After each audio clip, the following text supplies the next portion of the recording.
Good morning, good afternoon, good evening, whatever time it is that you are tuning in. This is Unapologetically me, featuring me. No special guest, just me.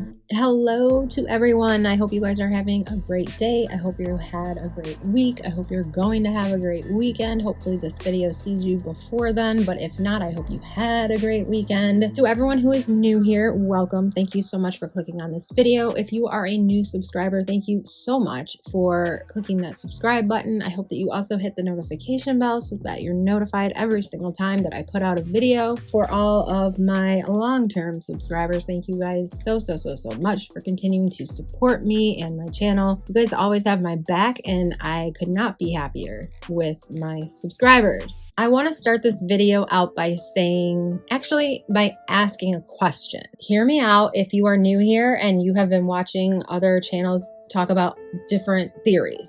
I just want to ask a question. It's just a question. Feel free to answer it in the comment section or just answer it to yourself in your head right now. If Paul or Emma were involved in this, or Paul and Emma are involved in this, why would the police be working so hard to hide things? What connection would Paul or Emma have with police? Is there a connection? Because from what I can find, there's not.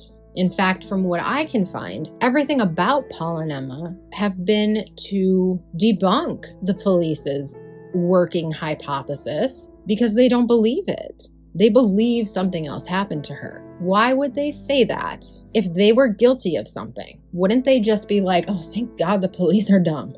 I'm not ever going to be found out. We're just going to roll with what the police said, right? Why would they go against that? Why would the police change the name of a road on Google for some guy who was having an affair? I don't see that. I don't see an entire police force jumping through all of these hoops for some guy who was just cheating on his partner with her best friend. Do you? It's just a question.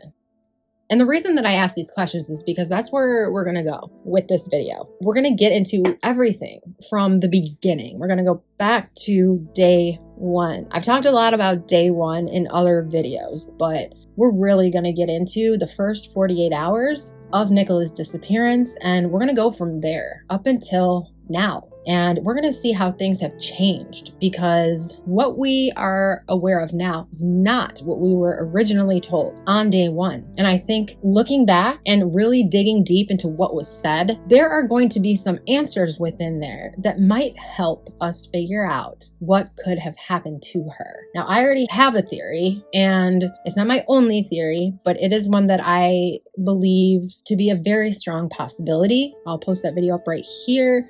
You can click on that if you want to see it, if you haven't seen it. It talks about organized crime within Lancashire. There's 53 arrests. It goes into a lot of stuff, but I didn't really dig very deeply, or I didn't really go very deep into a lot of the things that I found, because I wanted to see how people would react to that video. I was afraid that people would see it and think she's victim blaming, but it's like, I believe that foul play was involved. And in my opinion, given what we know or what we've been told, it's likely that the foul play came from her maybe talking to the wrong people or getting caught up in something that she shouldn't have. Is Paul involved in any of that? People have said that I've been waffling. I don't know what that is. I was like, is that rambling? No, I think it's me going back and forth, because I have said I have not chosen one theory because I can't. And so if that's waffling, then I guess I'm a waffler, because I cannot choose one theory because we don't have all the facts. We're not the police. We weren't there to investigate anything. We don't have any access to any records. The police are to blame for this. They have withheld facts purposely, in my opinion, because the less we know, the more we can speculate on wild theories. Furthermore,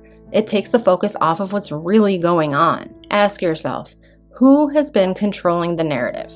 The same two entities that are always controlling the narrative: the police in charge of the investigation and the mainstream media. And in my opinion, both of these entities have been indirectly, or maybe even directly, placing suspicion on Nicola's family and friends, and everyone has been falling for it. The two main theories that are running wild right now are that either she took her own life or Paul and Emma took her life. Ask yourself again, are there simple facts that we could be told as a public that would quell some of the speculation?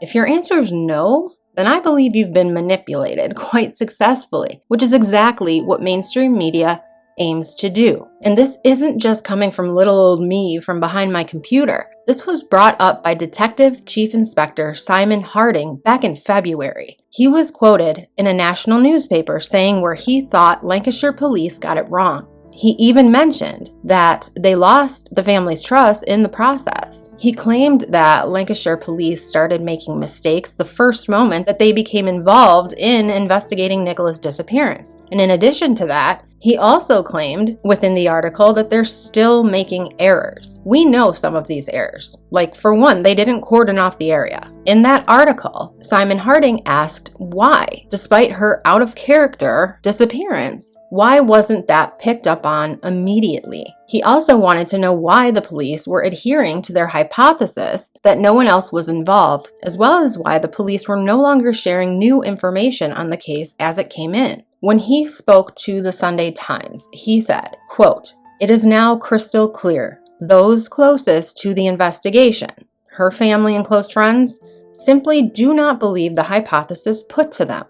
The trust and confidence of the family and the general public in this investigation is very low." He also criticized the police for making public their main working hypothesis without actually being 100% certain of it. They couldn't have been 100% certain of it because CCTV did not cover all the routes around the area. And as Simon Harding said, you simply cannot be sure that someone else is not involved because of that. He also said, quote, "To say this to the family and media, you must be 100% certain," unquote. When telling the public that this hypothesis is the only one, you are inadvertently saying to the public, don't call us. We don't want to know about suspicious people, vehicles, or events. Simon Harding has been urging Lancashire police to release any information that they have been keeping to themselves in an effort to regain public trust, rather than allowing the speculation to continue. He said, quote, "There's nothing to lose. You only really hold information back when it's suspicious and points to possible culprits," unquote. Now, this is in the words of Detective Chief Inspector Simon Harding. This is not just some random person. Yet, the police, instead of listening to this man, are forcing silence on the case. That should tell you something right there, in my opinion. To me, this indicates that they're keeping quiet because they must actually find something suspicious and that there may be possible culprits involved. Now, I know what many of you are saying right now, either in your head or maybe out loud, screaming at me. Duh, the culprits are Paul and Emma. Maybe by the end of this video, you will think differently. I can't guarantee anything, especially if you stop listening to me before I'm done explaining my theory. What were we originally told that day? Day 1. And the few days after Nicola had disappeared. I really want to focus on that first few days and what was said. The narrative has been controlled, in my opinion, and the controlled narrative that we've been given from the two main sources of information, the Lancashire Constabulary and the mainstream media. I think there may be many answers found within the detail. So I've decided to go back, look into everything that went on during that 23-day period, starting at day 1. On day 1, the first Lancashire Constabulary Bulletin on Friday, January 27th, was titled saying that Nicola went missing from her home in Inskip. Much like the ankle length versus knee length, it is possible that the police were quick to get information out to the public and made some verbal mistakes. Or maybe it was meant to do exactly what it did: distract people and to set up scapegoats. Nicola's family and friends. My first instinct is that the police grossly mishandled the beginning of this investigation. The question would be why? Are they really that incompetent that they didn't even think to follow normal protocol for a missing person? Or could it be that after investigating, they realized that this was a much bigger issue than a woman gone missing? When we take a look back at some of the things that were said immediately following Nicola's disappearance, something's always stood out to me, and I've mentioned it in other videos. It would appear that Paul was suggesting that Nicola had in fact gone off somewhere. He mentioned in his interview that he believed it had something to do with the village, and he believed that she would come home. Other family and friends of Nicola pleaded to her online to come home to her girls. I've pointed this out again in other videos. The Mirror put out an article titled, quote, "Exclusive. Missing Nicola Bulley's parents share last conversation and fears someone has got her." And that was published February 1st, which is the day before the timeline changed. But we'll get into that in a minute. Nicola's parents always had the children on Thursdays. That was a regular thing, according to them. They took the kids back to Inskip that night, and they stayed for a little while, and then they left. So it would appear that both Nicola and the children were at their home on the evening of the 26th of January in Inskip on the night before Nicola's disappearance. That was the last time her parents saw her and spoke with her. Now, why would they think this in the first place? What was Nicola's behavior leading up to the day she disappeared that would cause her own family to think that she'd gone off on her own and that she would be returning home, or that someone had taken her? Asking myself this question is how I came up with the possible theory that the organized crime problem in Lancashire could have had something to do with her disappearance. When I thought about how, I could not find a connection though. Nicola didn't seem the type to be into anything crime-related or illegal. I began to put the pieces together of Nicola's mental state at the time of her disappearance and the things that she was allegedly dealing with personally. And I say allegedly because it's all alleged. We're hearing this information from Paul and other family and friends of Nicola's, but we are unable to ask Nicola what was really going on with her, right? So we do have to take these allegations with a grain of salt. But for the sake of trying to find the truth, I decided to just put myself in her shoes, which I commonly do with victims and perpetrators. If Nicola were in fact going through this quote-unquote crisis that has been alleged, if I were her, what would I do? What could I possibly have done or gotten into that could potentially put me in a dangerous situation? And that's how I came up with the theory of the medical marijuana, the organized crime that was going on or is going on, I should say, in Lancashire. It's very real. It's been going on for a very long time. People have pointed out that just scoring doesn't get people killed. Well, certainly not. However, I wouldn't take Nicola to be the type to purchase marijuana from some teenager locally. I would expect that if she were going to try that route to help her with her symptoms, that she would want medicinal marijuana, clean marijuana from a reputable source. She's not a drug addict. She's not a junkie. She's not trying to, go about this illicitly. She's trying to fix her symptoms. She's not trying to get high, right? She's trying to solve a problem. If this were even the case. Could it be possible that this put her in contact with people that did more than just sell drugs? When I think of organized crime, and from what I've researched about it, they don't just deal drugs. They're involved in so many different illegal activities, including trafficking, lending out money, going after people for unpaid debts. Stepping away from that theory for a minute, my mind went to another place. People have suggested that it's possible that Paul may have been having an affair. Many people have suggested that it was with Emma. If Paul were having an affair, would it be possible that Nicola were also having an affair? Was she on any dating sites or chat sites? Paul mentioned trying to contact Nicola that morning on WhatsApp, and I found that to be a little odd. Now, I know WhatsApp can be used for many things, but WhatsApp is one of many apps that allow you to chat with other people anonymously. You can even encrypt your messages so that no one else has a clue of what you're saying to someone. You could be using WhatsApp for business, but anybody on WhatsApp can contact you, and you don't even have to use your phone number. You can get a free Google phone number to use that app with. It's a much more private way to share information and messages. Again, that's something that I noticed that's very small. I don't hear anyone talking about it, but it seemed odd to me. It was something I wanted to circle back to and just mention. Could Nicola have been speaking to someone on WhatsApp that wasn't who they appeared to be? I also brought up that morning that there was a bit of a difference. Even though we see in the video Paul giving the kids a little kiss before they leave, Nicola had everything handled before he had even come downstairs. Normally he's the one who puts the kids in the car and the dog in the car, but that morning she had already done everything. Some people have brought up that the interaction between them on that video looked off. They didn't look at each other. They didn't seem to speak to each other. Nicola hopped in the driver's seat, and from there, we don't know what happened. Did Paul go over and give her a kiss goodbye through the window? We don't know. The interaction did look to be a bit cold, but I've also heard that that's not abnormal for that area. Is it possible, though, that Nicola handled everything herself that morning because she was pissed off at Paul for some reason and she didn't want any interaction with him? Or was she keeping distance from him because she knew she was maybe going to meet up with someone? Another thing that was said at the beginning of the case from Sally Riley was, quote, "I'm not sure how she got from her home area to the village, but we believe she made it on foot with the dog to the towpath," unquote. I'm not aware of how she got from her home area to the village, but we believe she made it on foot with the dog to the towpath.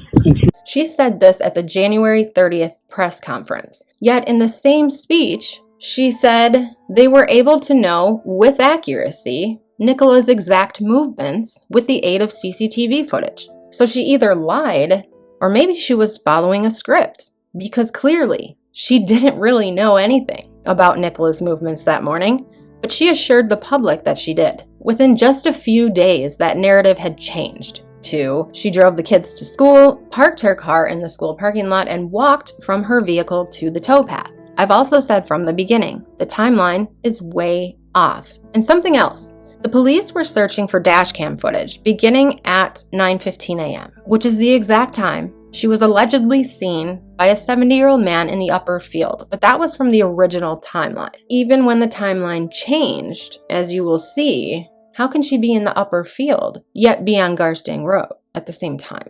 I don't know what's going on here, but I think the answer is somewhere within all of this chaos of information. Either we were misled due to incompetence, or we are deliberately being misled. That is my opinion. This has all been a show.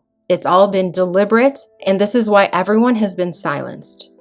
They have allowed the public to speculate wild theories and accusations about Nicola's own partner and best friend, as well as Penny and Ron. It took me a little while and a bit of digging and going back to the beginning to realize what should have been obvious to me from the start. These people were just pawns. They're being used, and the problem is they couldn't keep their own people from making mistakes. So they shut everyone down, put a gag order on the media. I'm going to do my best to prove that to you, but just remember, do your own research so that you can form your own opinion. Everything in any video I put out is just my opinion based off of information that I've found and my understanding of it. Quickly, I want to say, it now appears that Blackpool Lane no longer even exists on Google Maps.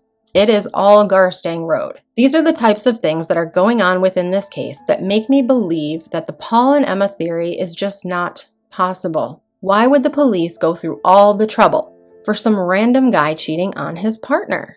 There has to be something bigger here that would have the police erasing actual roads off of Google Maps.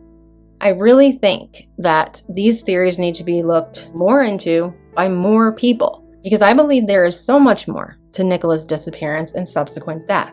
If we're going back to day one, we need to talk about the false timeline that Lancashire police and the media provided to us from January 27th until February 1st. In the first timeline we were given, they told us that Nicola was seen on the towpath walking eastbound at 9:15 a.m., that was the last time that she had been seen.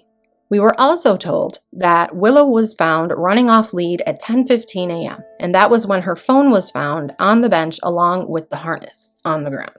Sally Riley held a press conference and gave this timeline, but at the same time, we also hear her speaking with the journalist, and he asked her, quote, "How do you think she got to St. Michael's? Because her home is probably 3 miles away," unquote.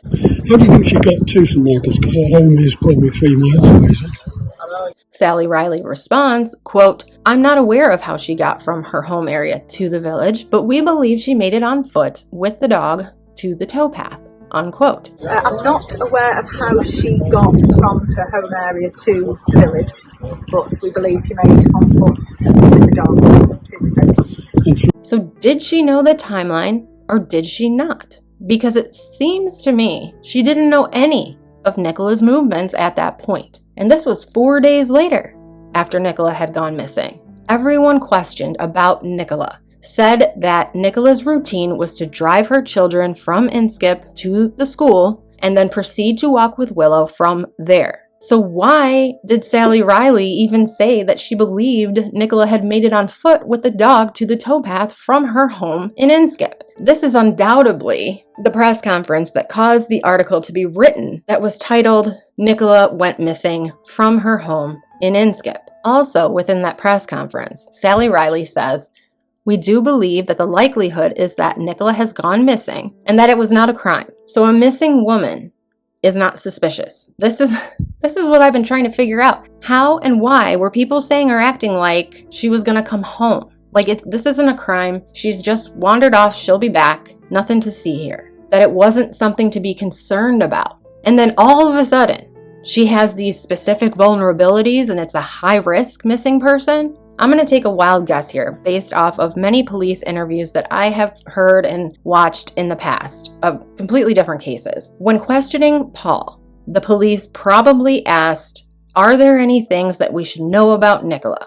Does she do drugs? Does she drink? Was she seeing anyone?" Wanting to be honest, Paul said the truth. "Well, we did have this incident on the 17th of January. She had been struggling a little bit with alcohol. She's going through the change. She was having some issues." The police knew this information from day one, but they didn't say it.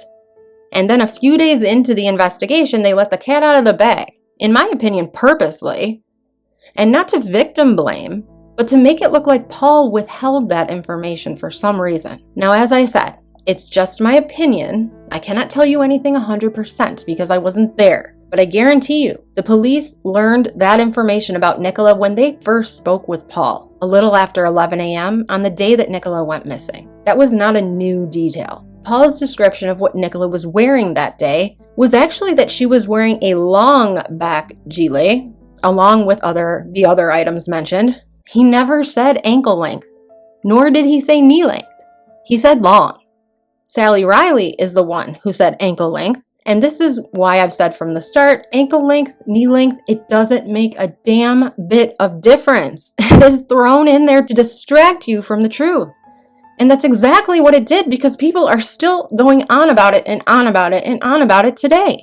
People were so worried about ankle length or knee length or blue or black that no one's paying any attention to what the police are deliberately doing. And I spoke about the last person to quote unquote see Nicola. And I don't even think that person exists. And I have a video on that too. So if you want to check, I have a whole playlist if you guys want to check that out. All right, timeline number 2 began on February 2nd. And that's kind of interesting to me because that was the day after her parents' interview where they said they feared someone had taken her, that she had been abducted. That was their fear. And then on February 2nd, the timeline changes to Nicola was last seen at 9:10. And Willow and her phone in the harness were found at 9:30 a.m., not 10:15. I've already mentioned in a prior video that our attention was directed by the police to that bench area where Willow and the phone were found. Mainstream media put us there as well. But also at the same time, according to the police, Nicola went missing in the upper field. That was the last time she was ever seen. And in Rebecca Smith's own words, the phone made its way to the bench, not Nicola.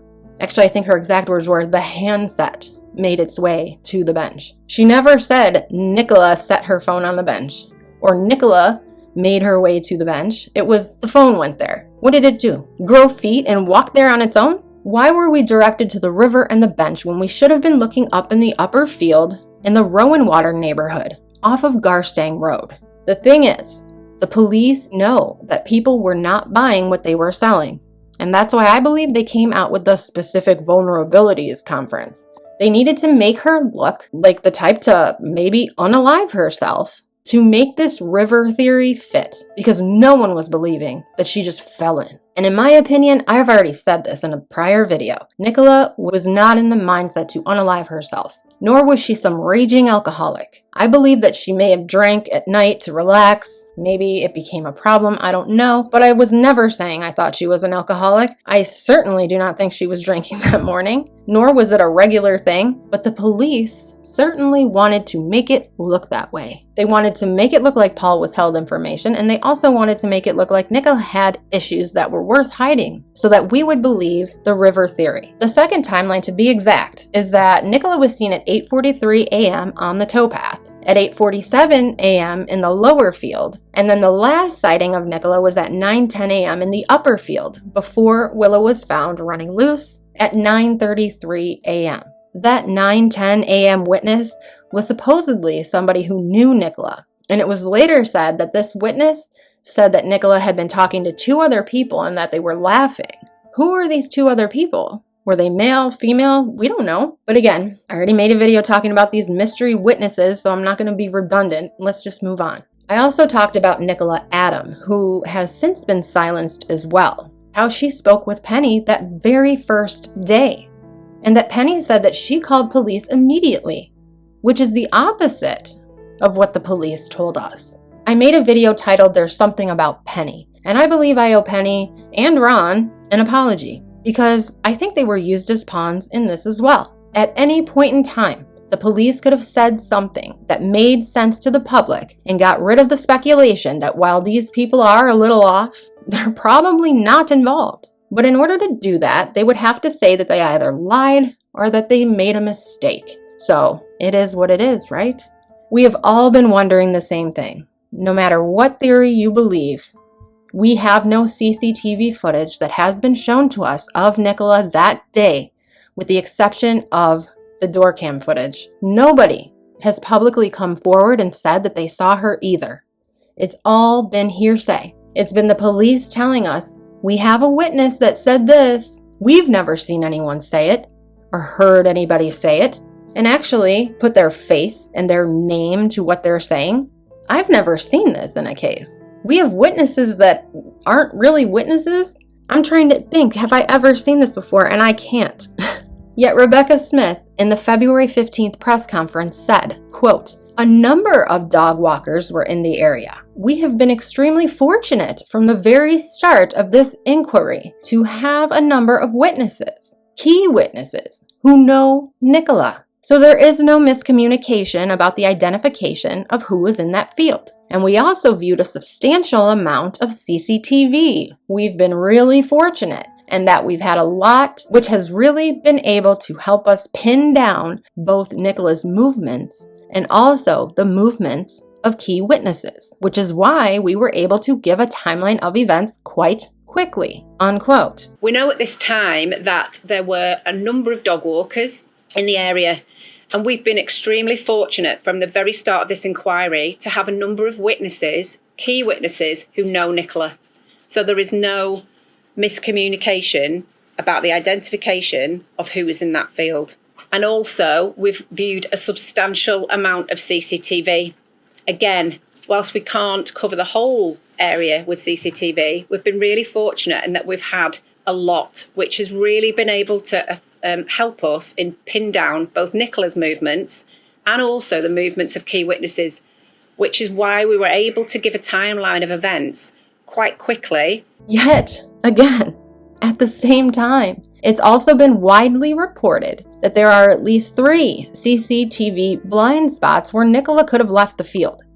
The first one being the camera at the back of the caravan park. It wasn't operating. And then there was also no CCTV cameras anywhere along the river path back to Blackpool Lane, which, let me also remind you, doesn't even exist anymore for some reason. Just moving on to CCTV, like I've said, we are really fortunate in this inquiry that we've been able to narrow down a lot of the witnesses in the area's movements and to some extent Nicola's, but we can't complete that totally. Again, we've been really, really fortunate, despite it being such a rural area, that we've got numerous sites of CCTV on that road. And that is why we can be confident that Nicola has not gone down that road. Unfortunately, the main entrance and exit to the fields is via the river path, as we refer to it. And that river path goes back to Garstang Road. You can fork off slightly, which takes you at the back of the Grapes pub, which would bring you back onto the main road. But again, that is covered by CCTV, and we know she hasn't left via that entrance. So where are all the CCTV images of Nicola that, quote unquote, pinned down Nicola's movements? And where are all the, quote unquote, witnesses? Either the police have this information and they are deliberately not sharing it, or there isn't any. And I would have to say at this point, with all the speculation that's been going on, that if they're deliberately not showing us, it's to keep the speculation going strong. It's to distract. Just like the, is this Emma or is this Nicola video? Is this black? Is this blue? Is it ankle length or knee length? Many of us have tried to debunk these things, or others of us have tried to push the narrative. All of it would be resolved if the police would just come forward and say, here's the entire video. And this is Nicola. We know this. Here's the cold, hard truth, you guys. We only have a handful of facts regarding this case. And the facts are this. At 8:40 a.m., Nicola dropped her children off at school. At 8:53 a.m., Nicola sent a work email. At 8:57 a.m., Nicola sent a text message setting up a play date to a friend. At 9:01 a.m., Nicola signed into a Teams meeting for work. And at 9:20 a.m., the phone moved toward the bench. We then know from digital data that at some time around 9:20, we believe that Nicola's handset had moved towards the bench area. The last fact that we know is that at some point in time after 9:20 a.m., Penny Fletcher, the local caravan park owner, discovered Willow near the bench area.